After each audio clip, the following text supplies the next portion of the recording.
Hi, this is Cayman with JLT Performance, and today we're doing an install on this C7 ZO6. This is a 2015. We're actually midway through our dyno on this and getting the JLT intake kit installed.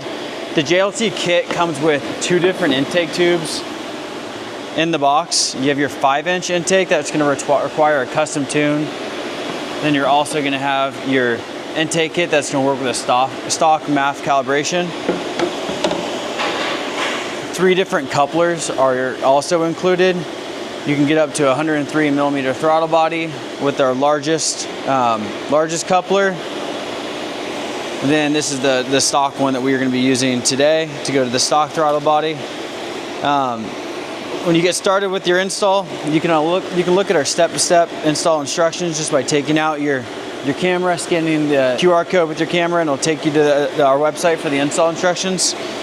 First step is going to be getting the OEM intake kit removed, and we're going to get started on that right now. So the first step is with a 7mm. We're going to be removing the shroud. So there's 2 bolts on top, and then 1 on each side as well. So 4 total. Now we can pull the shroud out and set it aside. Now we're going to work from the throttle body to the box. First step is going to be removing the hose clamp. This is with an 8mm. Now there's a quick connect down here that you'll be able to see from the other side. Now for this quick connect, depress the button on the bottom and pull off.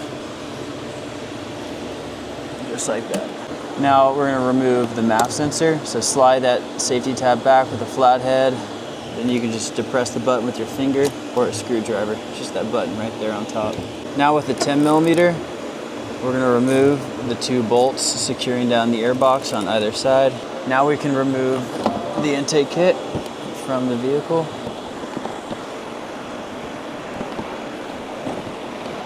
So now's the point when you decide if you want to install the 5-inch or the intake kit tube for the stock MAF calibration. This customer is not tuned, so they will be using the intake kit that does not require a tune. And now we're going to use a Phillips head to remove the stock MAF. Once you have the MAF out, I always like to put the screws back into the tube so they don't get lost. Now it's time to install the MAF into the JLT intake tube. The way that we install the MAF is we use a MAF gasket and a MAF pad and 2 longer bolts. So you can see that one side of the gasket has a chamfered end. You can line that up with the chamfered end of the pad. Then the MAF goes through both the pad and the gasket. Everything will line up just like that. Now you can take the assembly, slide it into the tube, and you can't get this installed backwards. We designed it a way it only goes in one way. Put in the longer Phillips head bolts and get them tightened down.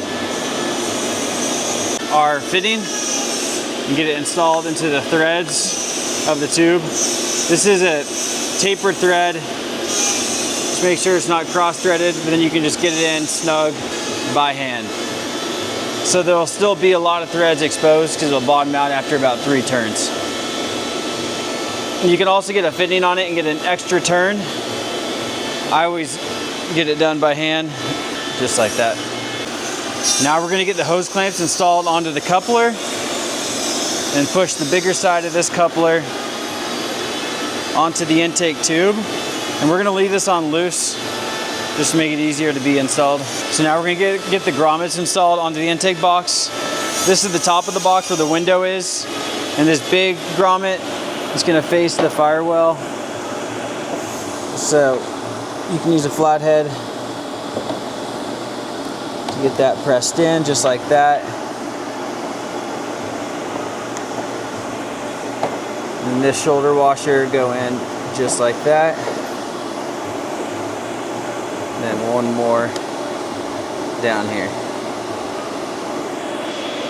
Now we can get the filter installed as well. So the filter just slides into the box. Then you can work your way around the filter to get it snapped in to the groove.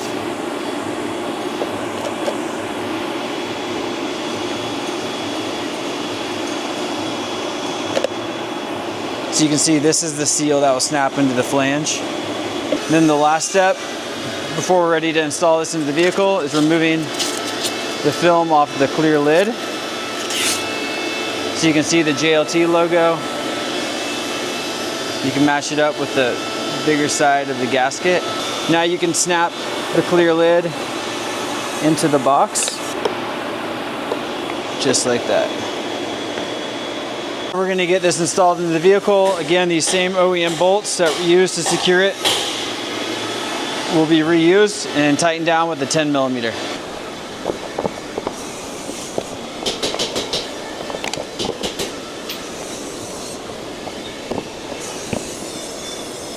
Now we'll get this tightened down with a 10mm. Now we're gonna install the intake tube. First into the filter. Then you can push it on to the throttle body. Now we use an 8mm to tighten up all 3 hose clamps. Now the last 2 steps are gonna be reinstalling the quick connect and reinstalling the MAF sensor. And sliding that locking tab on the MAF sensor as well. Now the final step is just going to be installing this shroud. We'll get it in place, then use the 4 OEM bolts to secure it down. And that's the installation for the intake kit for the C7 ZO6. Now we're going to see how much power this thing makes. So we got the pulls done with the JLT. You can see this is best versus best, stock versus the run with the JLT. 521 versus 553 peak to peak. And we saw some huge gains with the torque as well, closer over 40. Then right here, just about 32 horsepower gain. Again, this is with the no tune required intake. Let us know if you have any questions, and thanks for watching.